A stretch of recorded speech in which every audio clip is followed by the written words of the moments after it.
What's up, YouTube? Welcome back to the channel. This week we're going to talk about how losing weight can actually help you get rich. And I'm going to share with you tonight 4 things that can help you to get in a better shape and will correlate directly with getting your money right. So if you hang in there with me throughout the course of this, I'm going to share with you some nuggets, 4 nuggets specifically. And if you hang with me to the end, I'm going to share with you a bonus nugget that I think will bring it all home. So the question is, how can losing weight help you to get your money right? Well, there's a multitude of reasons, but tonight we're going to focus on the number one thing. If you want to lose weight, there's multiple ways to go about it. Some folks say diet. Some folks say start exercising. Some folks say drink, a gallon of water. But the number one thing you want to do if you decide you want to lose weight for this new year coming up is find out how much you weigh. Like, none of that other stuff matters if you don't know where you are right now at this moment. And so in losing weight, you want to decide, hey, how much do I weigh right now? And that correlates directly into your money. The first thing you want to do, just like you do with your weight, find out what you weigh, is find out where you are financially today. I don't care what your job is. Now, this video is based on you having some means of making money. Like, if you're not making any money, you're at zero, you don't have a job, you don't have a skill, you don't have anything, then this video is probably not for you. But if you have a job of any sort, you're a high-paid professional, or you're an entry-level professional, or you're working at Starbucks or McDonald's, the first thing you want to do is find out how much money you have coming in and how much money you got going out. And it correlates directly with losing weight. You can't start anything as pertains to getting in better shape until you find out where you are, how much you weigh, and with your money, how much you got coming in and how much you got going out. Now, as far as the weight goes, you're going to need a scale. As far as your money goes, you're going to need 2 very simple things. You're going to need an ink pen and you're going to need a notebook, okay? Because you want to write down, take these 2 simple tools. Now, if you're computer savvy or you can do all of this with your phone, that's great. But I'm old school, because the more senses you involve in a process that you're trying to undertake, from the touch of the pen, from the writing of the paper, from the smell of the book, from the feel of the process, you're just becoming immersed in your journey on A, getting your body right, and B, getting your money right. The second thing I want to share with you in regards to losing weight and getting your money right is decide who you want to become. If you find out what your weight is, if you're 40 pounds overweight, 20 pounds overweight, 75 pounds overweight, decide who you want to become. That's right. Make a decision. This is who I want to become, and work backwards with the end in mind. So if you're 270 pounds and you want to be a 270 pound person, then hey, decide that's who you're going to be. No matter what it takes, you're going to become the individual that's capable of being 200 pounds and shedding those 70 pounds. The same thing with your money. You want to decide who you want to be financially. Now, I'm not talking about, I want to be Warren Buffett, or I want to be LeBron James. I want to have, millions of dollars. Hey, we'll get to the millions. But for the time being, let's start with where we are and decide who do we want to become, okay? So with the money aspect of making that decision, you have to decide, okay, hey, look, I got X coming in and I got Y going out. Hopefully you got some separation between the two. But if you don't, the first person you need to become is the individual capable of having more money coming in than you have going out. You can't skip any of these steps, okay? You're not going to go from broke as a joke to balling out of control. It doesn't happen like that. That's a lottery mentality. Just like exercising and deciding you're going to lose weight and get a better shape, it's a day by day, week by week process that entails a great deal of discipline and commitment along the way. So number 2 is simply making a decision, deciding who you want to become, both physically and both fiscally. Number 3, you want to develop a plan. You want to develop a plan on how you're going to become that individual that either you once were, or better yet, the best version of who you are desiring to be at this time in your life, whether you're 50 or 15, 25 or 35, and you want to get in better shape. Part of getting in better shape is taking that notebook and that pen and cultivating a plan that suits you for where you are, okay?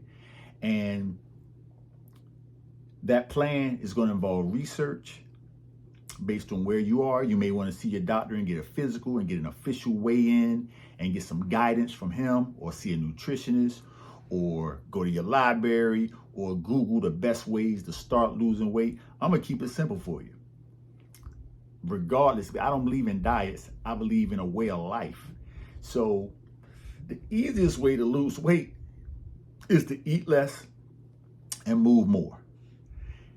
Most people get up in the morning, get ready for their job, go to work, eat lunch, come back to work, get off, get in their car, go home, eat dinner, hang out, and call it a day. And that's the most they move in the course of any given day. You have to move more than that if you hope to burn more calories than you're consuming. And most folks consume more calories than they're burning. So first and foremost, you want to eat less, move more. However you do that, that's on you. I'll let you do your own research. I'll let you develop your own plan. And that also goes hand in hand with your money. Once you find out where you are financially in regards to what you got coming in and what you got going out,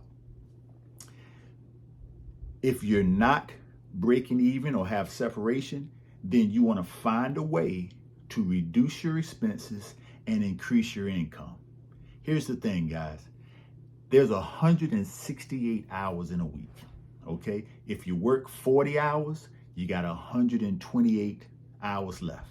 If you sleep 8 hours a day, times those 7, that's 56 hours. You still have over 70 hours that you can dedicate to getting more money and getting more exercise in. That's up to you. Now, we're not counting time where you're commuting and going from A to B. What I'm saying to you is, if you work a full-time 40-hour job and you sleep 8 hours a night, there's more than ample time left in your week for you to capture and transform both your physical fitness as well as your fiscal fitness, getting your money right. But that plan has to be cultivated and developed to suit where you are in your life now. The fourth thing I want you to do is track your progress. Earlier, I showed you the notebook and the pen, and you can do it with your phone. They got apps like MyFitnessPal. You know, I'm shooting this video on iPhone and Apple Watch. They got the correlation where you can track your fitness and things of that nature. One of the apps that I use is called Empower in regards to the financial part of it. It tracks all your spending, but you don't have to do any of that fancy stuff. You can break out that pen and that notebook I just told you about and simply every day be intentional about writing down A, what you ate that day, B, did you exercise that day? And exercise can be as simple as walking around a neighborhood, getting 10,000 steps. You know, you ain't got to join the gym and do all of that. You can, that can be a part of your plan, but you know what? Sometimes all you can do is all you can do. And everybody can come home, throw on some sneakers, and just walk around the neighborhood a few times just to get some momentum going, okay? Because we're talking about changing your entire paradigm. You're trying to become someone you haven't been in a long time. And so with that, it's the little incremental changes that you make that'll prove to be fruitful over a long period of time. And it's the exact same way with your money. You want to track your expenses the money you're spending every day. And here's the thing. I guarantee you the majority of you that's watching this video, if your paycheck is $23 short, you about to let somebody know, hey, my check was short $23. Like, did I miss something? I worked all week. But can you do the same thing with your expenses? Can you tell me that this week you spent $40 more than you did last week? Or this month you spent $133 more than you spent last month? I dare to say that you can't. If you can, drop me a comment in the comment section and let me know that you can track up with how much you spent over the last week or over the last month, expense-wise. Because the problem with not getting your money right is not knowing where your money's going. And if you're not telling your money where it's going, I can guarantee you it's going somewhere other than your pocket. It's just the law of attraction. If you're not intentional about it, just like exercise, you have to be intentional about it.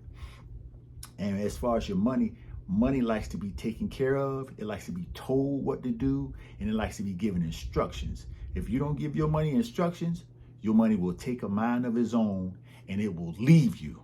That's what money does. I guarantee you that.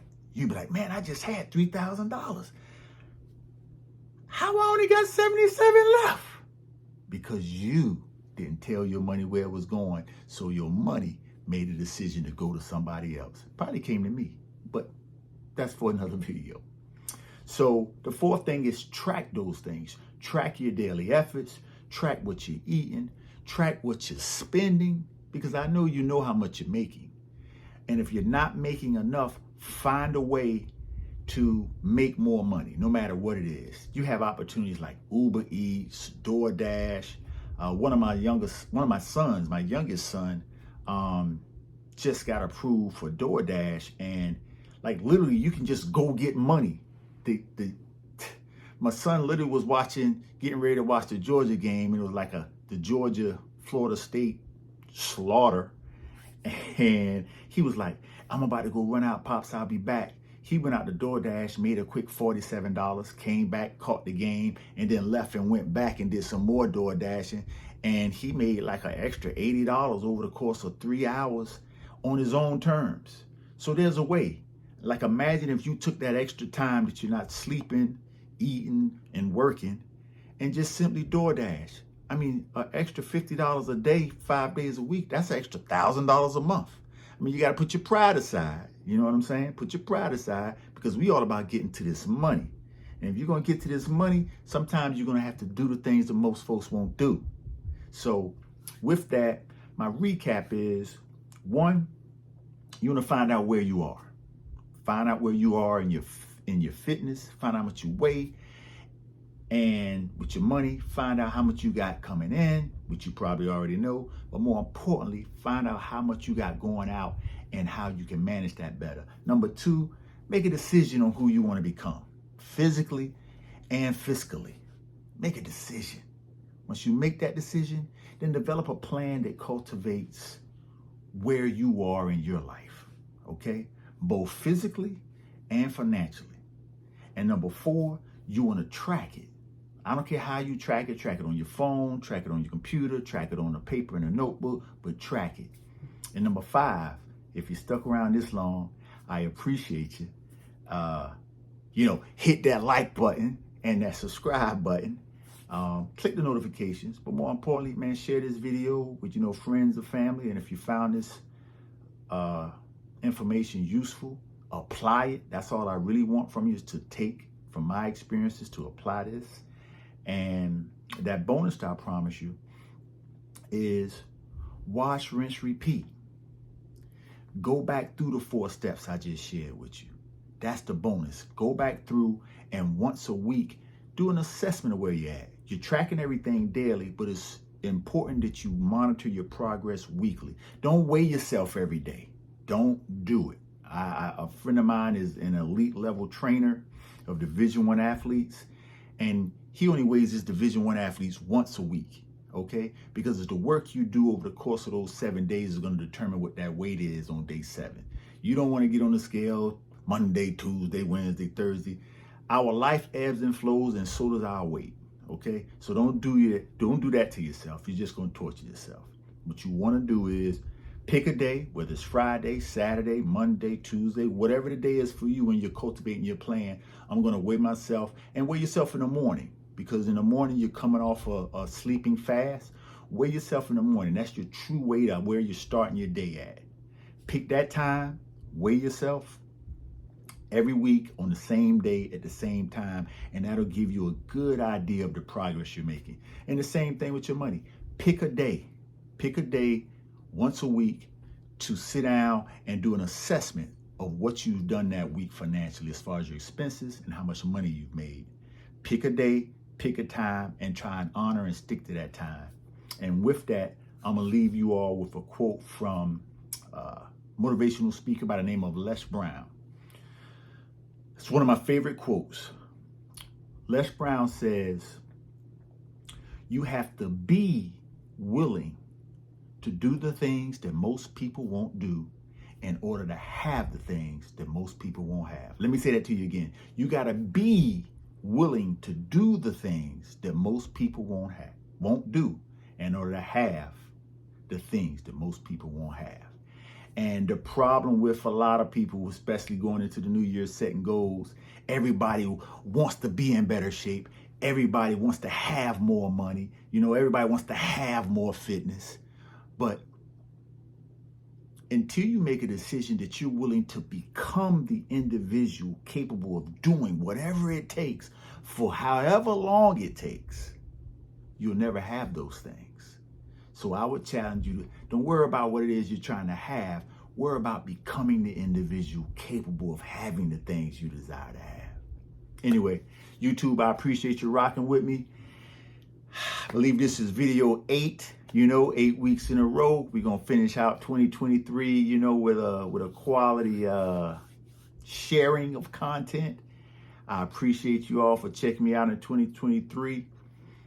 God bless you and your family. Happy New Year. I'll see you in 2024 next Sunday, YouTube. Peace.